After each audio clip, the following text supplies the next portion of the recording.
Bilmez idim dert verer derdimin dermanları. Gün gelir pişman olar nefsinin kurbanları.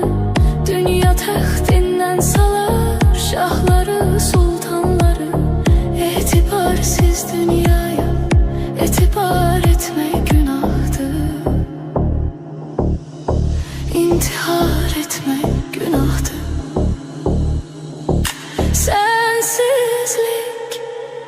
Sensizlik çok çətindir.